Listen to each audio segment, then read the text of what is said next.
जैसे आपका खाता एयरटेल पेमेंट बैंक में है। अब जैसे आप यहाँ पर अपने एयरटेल पेमेंट बैंक के अकाउंट को डीबीटी से लिंक करना चाहते हैं तो आप कैसे कर सकते हैं इस वीडियो में जानेंगे।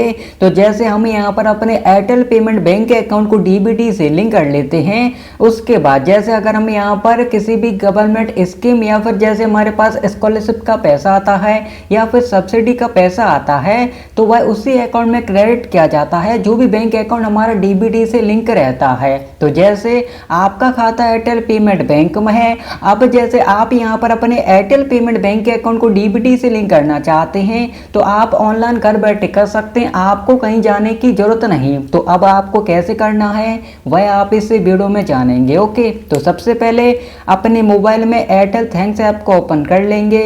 जैसे आप एयरटेल थैंक्स ऐप को ओपन करेंगे उसके बाद आपको यहाँ पर अपने एयरटेल पेमेंट बैंक के सेविंग अकाउंट पर आ जाना है। जैसे आप अपने एयरटेल पेमेंट बैंक के सेविंग अकाउंट पर आ जाएंगे, आने के बाद आपको सेविंग अकाउंट के ऊपर एक एरो देखने को मिलेगा, इस पर क्लिक करेंगे। उसके बाद आपको यहाँ पर डायरेक्ट बेनिफिट ट्रांसफर का ऑप्शन दिया जाएगा। जैसे आप इस पर क्लिक करेंगे तो अब जैसे आप यहाँ पर दे सकते हैं, जैसे हमने डायरेक्ट बेनिफिट ट्रांसफर पर क्लिक किया तो इसमें हमको दो ऑप्शन दिए जाते हैं, यस और नो का। तो जैसे यहाँ पर बताया जा रहा है कि अगर आपका पहले से कोई भी बैंक अकाउंट डीबीटी से लिंक है तो आप यस करें, अगर पहले से कोई भी बैंक अकाउंट डीबीटी से लिंक नहीं है तो आप यहाँ पर नो पर क्लिक करें। अब जैसे हमको यह नहीं पता कि हमारा बैंक अकाउंट पहले से डीबीटी से लिंक है या फिर नहीं, तो यह पता कैसे करना है। तो आपको क्या करना है, आपको यह नहीं पता तो आप यहाँ से बैक आ जाएंगे। बैक आने के बाद अपने मोबाइल में क्रोम ब्राउजर को ओपन करेंगे, एनपीसीआई सर्च करेंगे, उसके बाद एनपीसीआई के पोर्टल पर आ जाएंगे।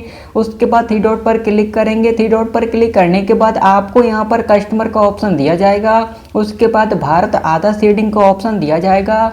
जैसे ही आप इस पर क्लिक करेंगे आपको यहाँ पर आधार मैप्ड स्टेटस का ऑप्शन देखने को मिलेगा। जैसे आप इस पर क्लिक करेंगे उसके बाद एंटर योर आधार, तो हम यहाँ पर अपना आधार नंबर एंटर करेंगे, कैप्चा एंटर करेंगे, चेक स्टेटस पर क्लिक करेंगे।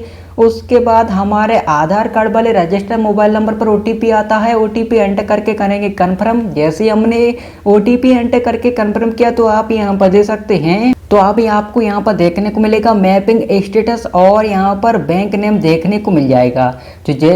तो जैसे यहाँ पर आपको देखने को मिलेगा mapping status enabled for DBT, यानी एक बैंक पहले से डीबीटी से लिंक है, क्योंकि यहाँ पर इनेबल्ड फॉर डीबीटी लिखा हुआ है। अगर नॉट इनेबल्ड फॉर डीबीटी लिखा होता तो कोई बैंक डीबीटी से लिंक नहीं है। अब एक बैंक पहले से लिंक है तो कौन सा बैंक लिंक है, India post payment bank, bank name भी देखने को मिल जाता है। तो जैसे आपका बैंक अकाउंट डीबीटी से लिंक होगा पहले से कोई भी बैंक अकाउंट तो आपको बैंक नेम देखने को मिल जाएगा।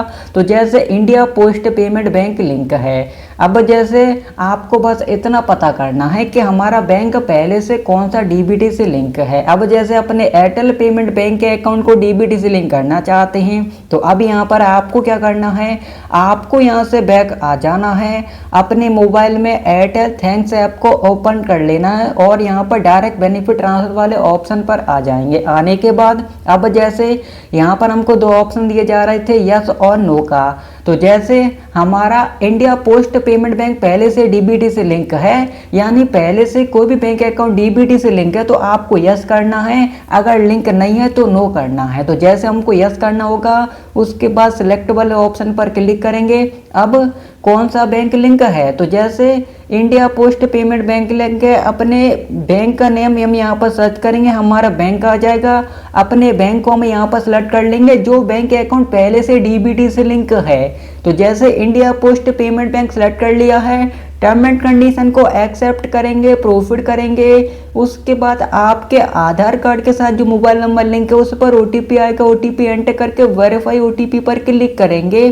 जैसे ही ओटीपी एंटर करके आप वेरीफाई करेंगे तो जैसे ही हमने ओटीपी एंटर करके वेरीफाई किया तो आप यहाँ पर दे सकते हैं लिंकिंग रिक्वेस्ट सबमिटेड सक्सेसफुली, यानी जो भी आपका रिक्वेस्ट है वह यहाँ पर सबमिट हो चुका है। अब आपको क्या करना है, जैसे यहाँ पर बताया जा रहा है विद इन 24 घंटे के अंदर जो भी अब आपका एयरटेल पेमेंट बैंक का अकाउंट है वह यहाँ पर डीबीटी से लिंक हो जाएगा। और जब आपका अकाउंट डीबीटी से लिंक हो जाएगा उसके बाद आपको यहाँ पर एसएमएस के माध्यम से बता दिया जाएगा कि आपका जो भी बैंक अकाउंट है वह यहाँ पर डीबीटी से लिंक हो चुका है। ओके, तो आप इस तरीके से अपने एयरटेल पेमेंट बैंक के अकाउंट को घर बैठे डीबीटी से लिंक कर सकते हैं, आपको कहीं जाने की ज़रूरत नहीं।